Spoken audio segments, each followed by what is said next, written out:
What? Nobody films? What happened to Chicken Banana Productions? What happened? Yeah, okay, hi, it's me, Rob, the guy behind Mist, that guy there, and I also have with me Mr. Glenn Dyer. How are you, Mr. Glenn Dyer? Of Dyer Central. I'm doing great. Lovely. And apparently I just invaded the video here, in more ways than one. Yeah. Oh, hi, It was Meddler. me doing a very horrible take where I forgot to turn on the light. I am very sorry. I apologize to everyone and your children and your children's children who would have to view such a horrible shot. Oh my god, I can hardly stand to look at it. Basically every time I watch this part of the video, I just say to myself, reshoot! Reshoot! At least we can see you. Unlike, the Emperor. It's funny, Right. the one video I did that the Emperor's in where you can see him, Fox blocked it. Thank you, Fox. Which video was that? It was, The Simpsons one I tried to do. The one I uploaded and then it was immediately blocked due to Oh copyright. yeah, your season 1 finale, which technically means that I got season 2 up before you did. Ha ha ha ha. Yeah. And of course there was that whole, pact we had about the season 1 finales, but that's a story for another day. Of course it is. So, yeah. So right now, Chadwick and Mr. Talkin, I should probably point out, in these shots, for whatever reason back in the day, I felt that Copan and I needed to, both share center screen. Okay, comment. Just saying here, I have no plans to review The Room. Just saying. Continue. These days, it's just me, just Chadwick, that takes up the center screen because, I'm a person and I move and stuff. And a person's a person, no matter how small. This particular video, it's the opposite, where it seems like Copan's in center screen almost. And I don't correct that until later on in the video. Okay, so, the origins of this video. What had happened was, we'd found out recently we would have an opportunity to do this show, and this was like a year before the video got uploaded. So, we watched the movie, and we didn't like it that much, and this was around the time that we were developing the ideas for our review shows, and then eventually, so we did the show the following spring, and then afterwards we got to work on this. Yeah. Kind of funny, everybody you see in this video was in that production. Fun facts! Yep. And we decided definitely that it was good after we did the musical, because then we had stuff to compare it to. Yeah. As an actual adaptation and such. Now, I do think they did a decent job trying to adapt it. I don't think the execution turned out that well, but, they tried. They did try. Yes, thank you, Chadwick. You just talked to Copan for that split second. You can shift the camera back into the right position now. Yeah. Oh yeah, wouldn't it have been great if we were able to shoot something where the Meddler and the Emperor go out bowling? Yeah, maybe something like extreme mini golf sort of thing. Yeah. Of course you have me in the Emperor costume and makeup at a public bowling alley. Yeah, and I'd have to be wearing that disgusting hoodie. Oh, sad me. Poor sad me. Anyway, so yeah, this opening sequence, which isn't shot the way film should be shot. You have different mediums, shoot the way those mediums need to be shot. It's disorienting, honestly, when you're just sitting there watching, it's like, oh. I mean, It's just kind of confusing. Yeah. Let's see. Now, I do feel with Fugue for Tin Horns, it's more enjoyable if you watch this whole Runyon sequence right before it. It's kind of funny. Some guy did this thing he took this version of Fugue for Tin Horns and put it with puppets, and it actually worked better there than it did in here. This was a fun bit with the cars. I like how it turned out. Especially with the timing of how the cars, kind of stops there and bounces up and then goes, "Burn in hell!" I'd just like to point out with the scene, maybe it wasn't too clear, but in this very opening scene, there's people, pickpocketing, they pickpocketed nicely and stuff. And, people insinuated to be prostitutes and stuff on the streets, but for whatever reason, the missionary isn't going after them. They're going after gamblers. And, as far as I know, gambling is not a sin officially. Like, maybe it leads to stuff. Maybe that's the reasoning behind it, but, like, I don't get why they have this priority over the other things. That's interesting. Cultural ideas, I guess. I remember you brought that up with our director, like about how gambling's not a sin. It's not. I don't get it, but there are, like, Christians out there who, like, are really strongly against gambling and stuff, but whether you're against it or not, I do think that it shouldn't take priority over thievery and prostitution or whatever. Yeah. If there was something for you to be against. Mm-hmm. I do think this guy has some balls here, just to be selling thrift goods right next to the missionary people. Yeah, that's kind of amusing. Yeah, now that you mention it. Yep. Yeah, that's so sad about how no one wants to take up, the room in the kingdom of heaven. Oh, of course not. Except for Tommy Wiseau, he'll always go to the room. At the kingdom of heaven! You're tearing me apart, gamblers! Why'd I do that? Okay, so yeah, we get this scene of total exposition, obvious exposition. It's a little better in the staged version, but God, it's like I say in the review. I might as well just say it again. So obviously exposition, it's not even funny. It's seriously not, and most of the movies like this, but this in particular, like people just stand around and talk about what's going on. Yeah. And just keep on talking like we're in a radio show. And their Damon Runyon's linguistics. Yeah. Oh, hey, here comes your favorite actor in the movie. Hooray. As everyone knows, Frank Sinatra is a world-renowned actor, and nothing else. Yeah. Nothing else. If I may, Nope. let me just clear this up. There's the part coming up where Glenn's like, when it comes to bad performances, Frank Sinatra is the king. The actual line was boring performances. That just happened, that flub just happened to be in the best take Glenn gave me. Yeah, but in my defense, even though it is a flub, and I didn't mean to say bad, I did mean to say boring, this does happen to be a bad performance. But, yes, Frank Sinatra, I'm sure when he's up on stage singing or something, like, I'm sure it's great, I mean, maybe not nowadays because, he's dead and things, but... I don't know. John Lennon can still kick it, I hear. But, Love this Photoshop and the music. Yeah, also, I do all the Photoshops for the show, for both my show and sometimes for Rob's. Yeah. I did this one shot where it was like, oh, hi, Jerry Orbach.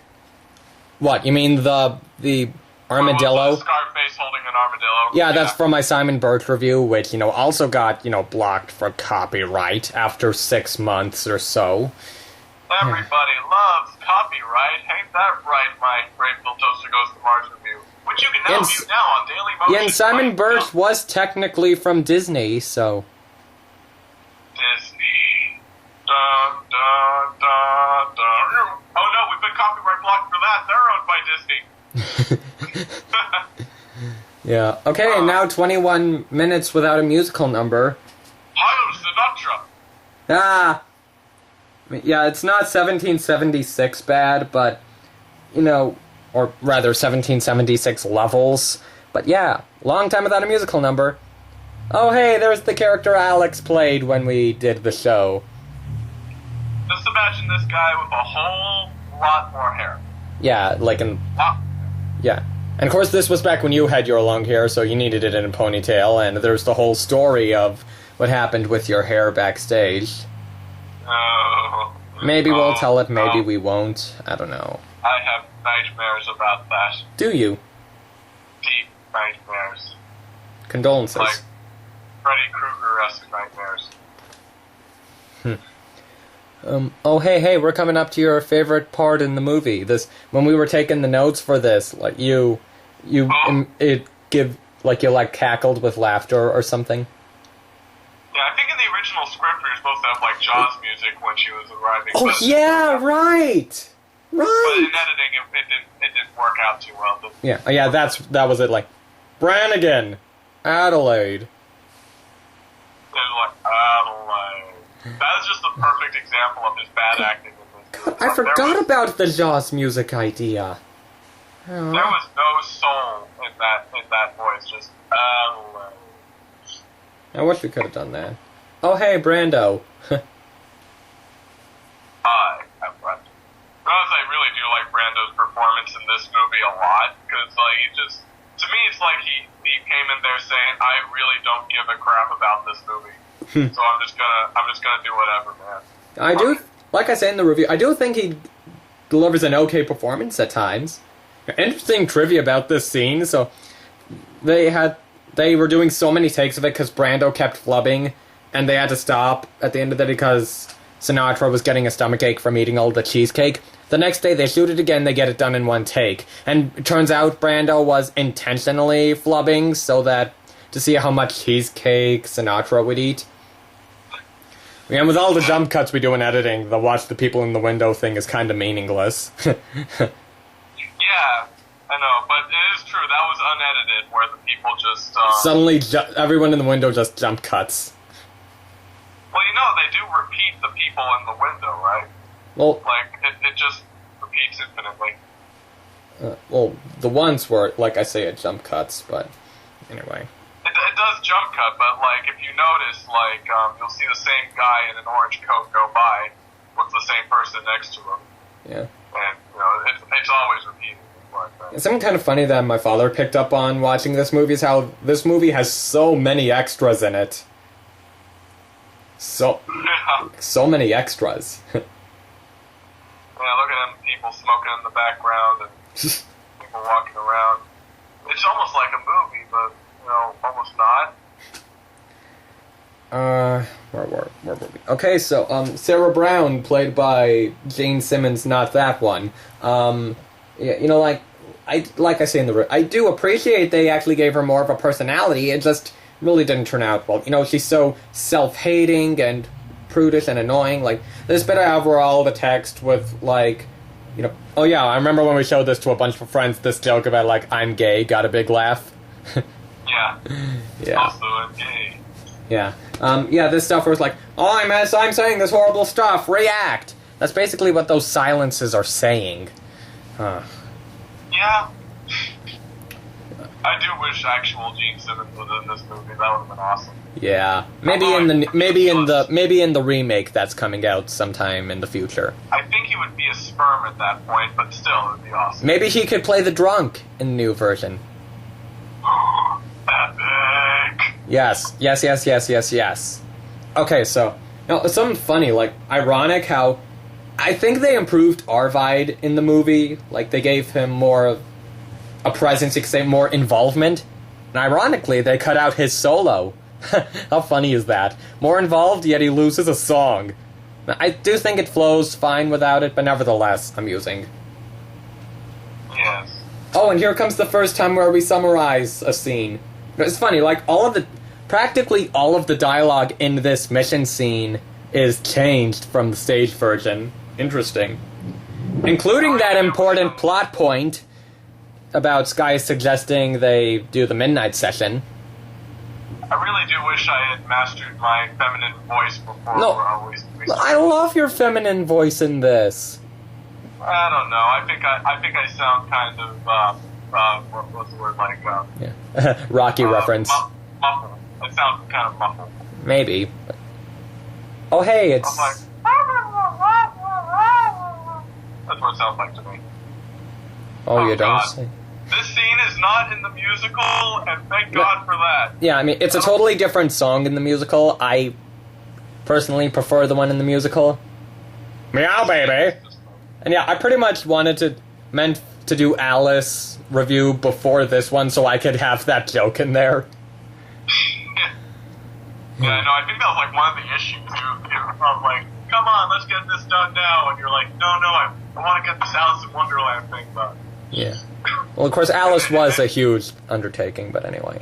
Yeah, and then you're like, well, can I get it done afterwards? No, I gotta have a review in between there so it doesn't go straight from a long one to a cameo.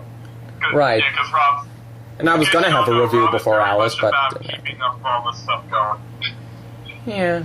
Well, anyway. Oh, hey, it's Adelaide's Lament. You know, just saying, I say in the review you can't pull off this fourth wall stuff in film. You can pull off, fourth wall things like this in film. It really depends on the context. And here, it's not one of those contexts. I probably should go in more detail, but, I just don't have the words right now. I am so good at this. It's so frightening, this section. Really? Your reaction here doesn't show that. No, I'm sad I didn't get that across well enough, but... I kid. Yeah, this bit here was like I slowed the audio down. I just came up with that on the spot during editing. That happens sometimes. Yeah, but, yeah. Oh god, this scene freaked me the hell out when I saw it. Oh god, yeah. And then the Snow White joke here. I think when I was coming up with that joke, which was ages before we actually got to the review, I was hoping I would have reviewed Snow White by then and commented on the witch talking to the fourth wall a lot. That review probably won't happen. Hey, title song, an hour into the movie. Yeah. Yeah. Yeah. Wasn't like the first act of the musical 70 pages? I don't know. I didn't read the script for this. I don't think they did. Well, anyway. I remember when you were doing the comparisons to it, like somebody in the classroom when we were doing it said, I like maybe. Like just kind of the background. Yeah, I just remember kind of like when I first saw this Fifth Avenue Theater clip, how just being like, when they, oh my god, this is so much better than the movie! Like, for some reason, Fifth Avenue was rusty in the scene, and normally it's not, but they put Sinatra in because he's Sinatra. You can't have him in only kinda 2 songs. Yeah, we need to give him his own song about getting married, about how wonderful a gal Adelaide is. What was that? It's funny, on the subject of energy, like, there was that revival in 2009, didn't get very good reviews. Like, I read this excerpt from a review on Wiki, and it's like, they were like, how can you take something as fun and zippy as Guys and Dolls and make it so tedious? And in my mind, I'm like, easy, watch the movie. That's the way you do it. Yeah, I mean, really, this is it's a tedious movie, you could say. It's, like, one of my main problems with this review in and of itself is that, like, we have these long stretches of no editing done, just kind of letting the movie talk for itself.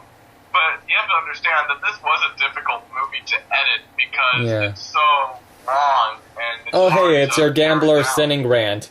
And, like, you're commenting on how they should go to somewhere like, Uganda, where people are miserable. Well, places where people actually need help, As the general points out. On this energy thing, it's like I say in the Best New Musical thing. I think, with Guys and Dolls, the script is fine enough to get by. It just really needs to be a good production to succeed. And I don't think the movie was a good production. I mean, some of it's grown on me, but no, I don't think it's a good production. No. Yeah. Also, the film looks kind of cheap. Yeah, like, what is it? There's that backdrop where it's just signs and on a white background. They put so much detail into that. Oh, yeah. Bribery always solves your problems, doesn't it? And it's... Yeah, and also if your neighbor's dog annoys you, it's perfectly acceptable to hire someone to psychologically torment it to the point of suicide. No, wait, that's Rent. I haven't seen Rent. Yeah, I probably shouldn't have Rob's said. a musical guy, I am the movie guy. Yeah, well, there's a movie of Rent. He's in the pod. Yeah, or, of course, there's also that not very good moral about just marry the man and then try to change him, which isn't really in the movie. Marry man today, and change him tomorrow. And that song is actually kind of creepy, when you think about it. Yeah. And also just like, the song itself. Do do do do. Marry the man today, rather than sigh in sorrow. Yeah. Yeah, you raise a good point here about they could just pool in the money if they want to play so bad. Yeah. Well, you could have a cover charge. Like, everybody here pay $50, and then, you get 20 people in. Oh, what do you know? You have enough money to pay them. Yeah. And this is the one where, like, everybody is playing. It's kind of funny, like, because the guy who plays Harry the Horse is also the bartender in It's a Wonderful Life. So now whenever I see Wonderful Life, and that character comes on, I think Harry the Horse. Oh, hey, it's you! Yeah, because Glenn was Big Julie in our production. I was Arvide anyway. But yeah, and I remember, like, you were excited to get him. Yeah, because I was, you crap. Remember, there's that part where it's like, when he says... Go on. Just in case anyone's wondering, my performance as Big Julie is partially responsible for me creating that Don Macaroni character. Ah! Nightmare reference, the Nightmare Before Christmas reference that honestly I don't think turned out that well in the final product, but I still love the idea. That's me. Yeah. Oh, it's funny with Julie, because remember in the script there was part like, how long you known the doll? And for some reason in the script of the musical, that part is formatted as if he's singing it. Yeah. How long did you know the doll? Like, it must be some sort of typo or whatever. Yeah, there were some typos in that script. God, the script of Guys and Dolls, the musical, it is so freaking specific on the stage directions. Like, it'll consistently interrupt dialogue just to say, so-and-so crosses this way. And maybe, like, stuff happens like R1 and D3 and L3. It is so annoying. Mm-hmm. And that's why I just ignore the script. I do my own thing. This thing with Nathan and Adelaide, and how he seems to hate having to get married to her. Again, that's a problem with Sinatra in this, because in a stage production, that's open. It depends on the production, the director, the actor. But here, this is a movie. It's locked. It is locked. Because that's a feeling I have about Les Mis movie. I like the Les Mis movie, but the mistakes they have there. Because for now, that's the only Les Mis movie we have. It's so locked. I'm a self-hating prude. I love this Havana scene. It goes on for so long. In the movie, it's basically just a bit of a musical sequence and If I Were a Bell and a little bit of dialogue. No, they just stretch it out so much in here, and it's so boring. And yeah, it's kind of funny in retrospect regarding In the Heights, but I'm inexplicably becoming a good guy now. I love that. Yeah, I think this second one turned out a little better than the first one. Yeah. How we sum it up. Yeah, I just think that this one was probably a little bit more well written, but Yeah. Yeah, I had to put in text here because you forgot to record this. What was it? The whole thing about how Sky might not really love her, and like she's under the influence. Oh yeah. Yeah, I don't know. I must have overlooked it. Like, yeah. These days, in all of my scripts, any part that I do in live action, I write in red, and every part I just voiceover is in black. Yeah. So I don't confuse it too much these days. Seriously, why did they cut out the part where Sky suggests they go on the midnight mission? Because in the show It's a plot hole. Yeah, it's such a huge plot hole, so why would you cut it? And like in the show, it's like when he first comes to the mission, he suggests it. Genuinely, it's so much sketchier in this, in the way it's presented here. Yeah, I hope the new movie addresses that, as well as the thing I'll address later. Yeah. I love how you're the one pointing out what the play does here instead of me, the musical guy. Yeah. It's the guy who's not in the theater as much. Oh, the irony. Oh,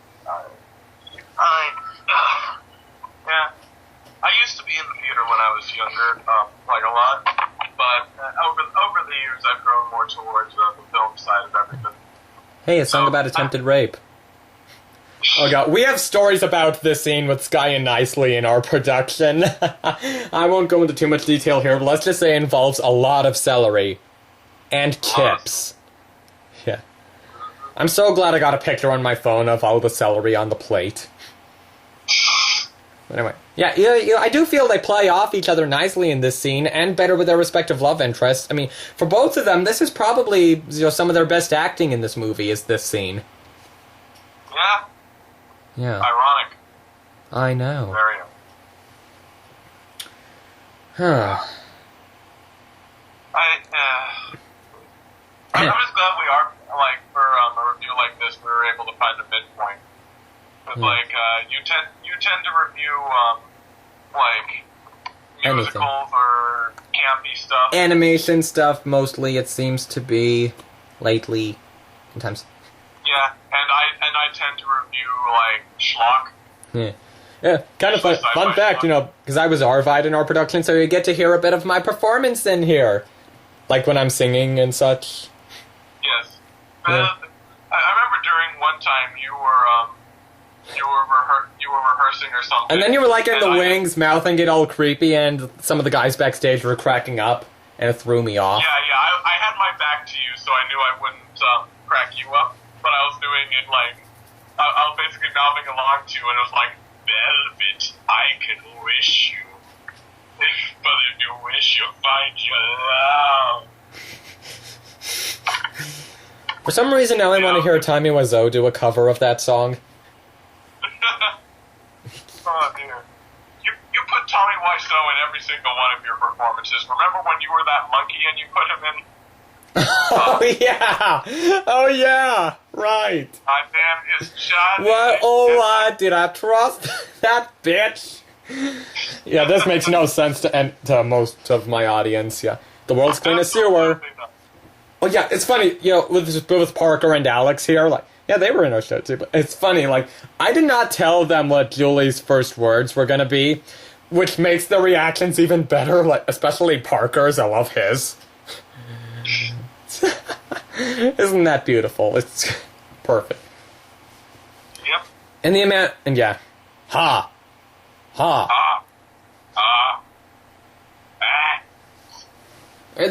This bit here about how they never do a close-up of the dice, it really does annoy the crap out of me.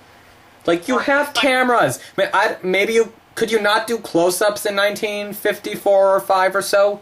Is that a thing? But, couldn't you actually show us that that there are no dots on it? This isn't a stage production where, you have people sitting sitting yards away and they can't really see it. You're a movie. You can show us the close-up of the dice with no spots on it. Like, I really, really hope the remake fixes that problem.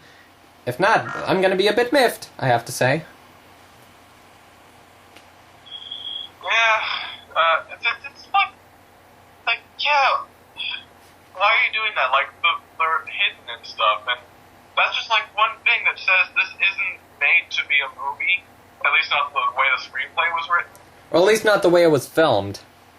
But, yeah, and executed. I mean, written, maybe. The execution, I'd say, is the huge problem.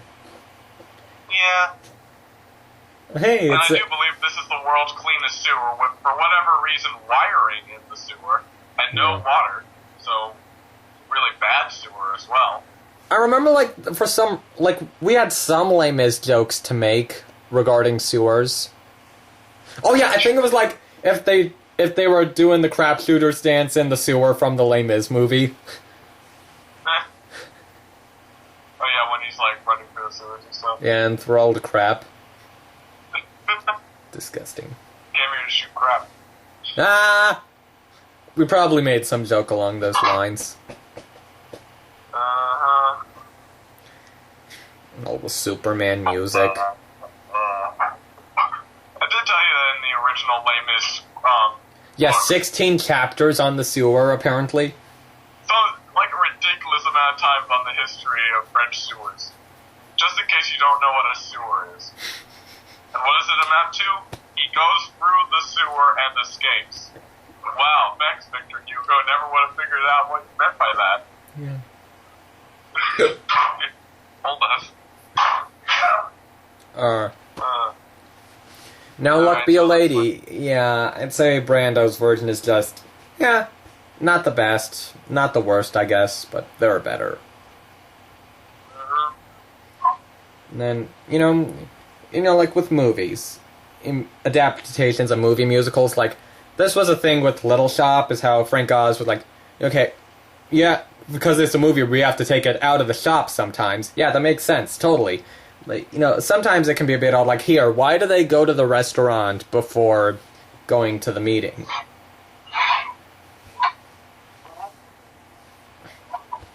Remember, it was you who thought of this Shakespeare Abridged reference, yeah? I think so, yeah, like, yeah. that God was just marrying something that was being Lucifer. shown in my theater class a few times. And I especially think some quotes, that thing's pretty quotable, so. Yeah, it's a great bit. Check it out. We talk about it on the Imagineer channel on So You Want to Be an Imagineer. Yay, plug. Well, if you want to plug on my shows, one of the things I like to do is whenever I really like someone's piece of work, like say that Shakespeare Abridged thing, and I'm really into it at that point, I'll find some way to write it into my next review. Now we can all eat that little child. Yeah, like when I put in the Brave Little Toaster Goes to Mars, because I really, really like the Big Gun of Tig Tone by Baby Makes Productions. And I just thought I'd put that in there because like that's hilariously awesome. If I remember right, like, Sinatra and the director, I think it was director, didn't really get along or something, and then after this they never worked with each other again.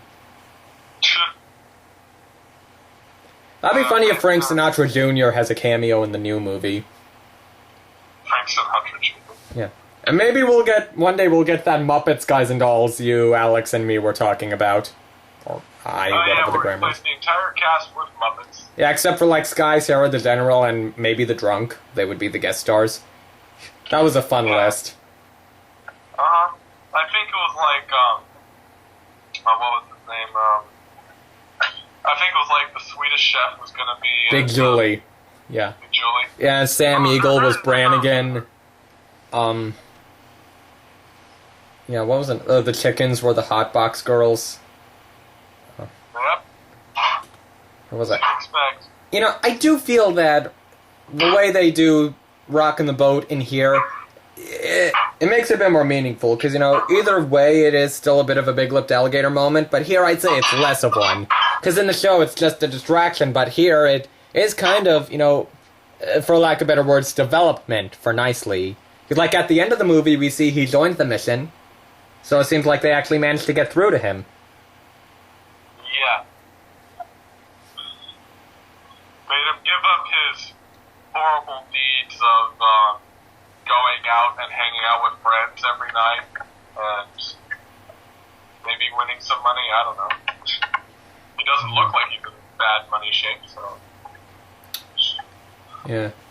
And this... I know I'm kind of getting on this early, but... You know, yeah, this really is pretty much the best song in the movie. It's kind of funny, the version of it at the Tony Awards where it goes all gospel and then the general just goes crazy. Like, it's like, down with the devil! The devil! The devil! He's rude! And she starts spanking herself. I have been a very bad girl! And everyone's just staring at her.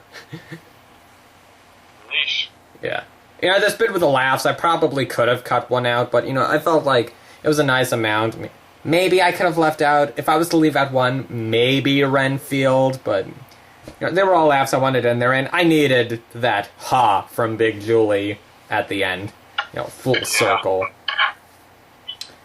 But to be honest, I think maybe one thing that prevents me from liking this scene is that I really didn't like having to do that in our production. Rockin' the Boat? Rockin' the Boat, it was one of those ones that I feared coming along. It's funny, because I helped out with a production of Good Man Charlie Brown a couple months ago, and there was this lyric in it, trying not to rock the boat. You can guess where my mind went? Yeah. You know, we don't really point out exactly how much the Mission Band loves Follow the Fold in the review properly. Hence your comment about why it's the only song these people know.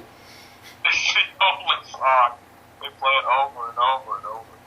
Yeah. Oh, and look, everything is so much different now. Yeah, I feel we did a nice job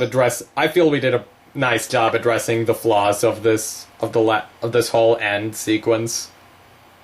Yeah, look at that. Isn't that so much nicer now? Instead of pickpocketing or gambling or whatever, now they're crowding up Times Square.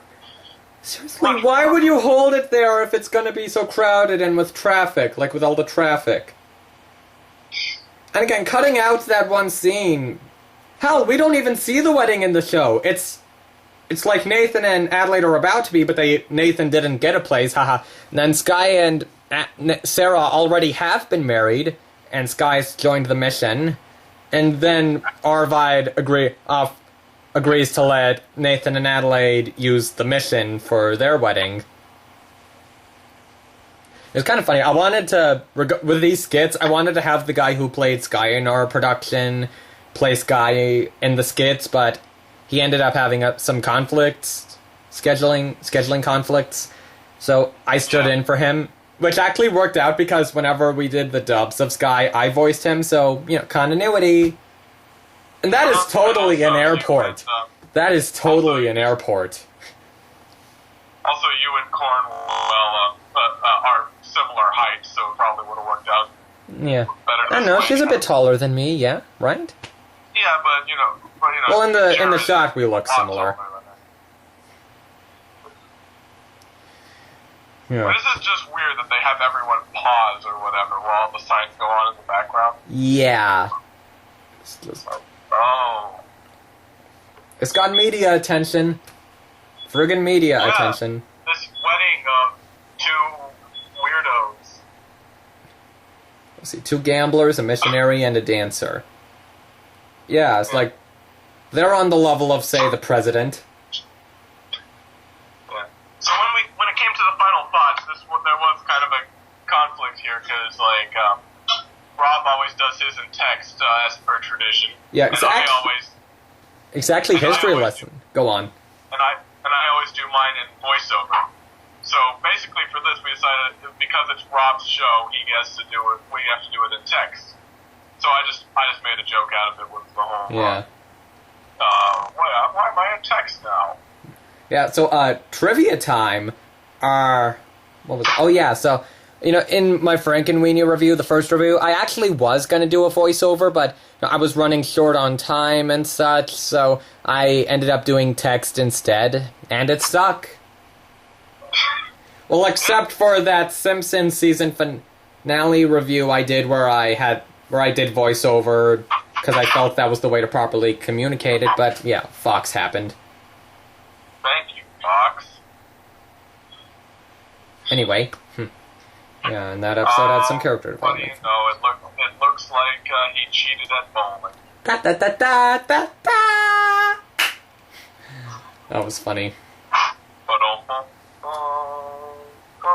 Yeah. Okay, so I think that's kind of it, unless I forgot anything, aside from...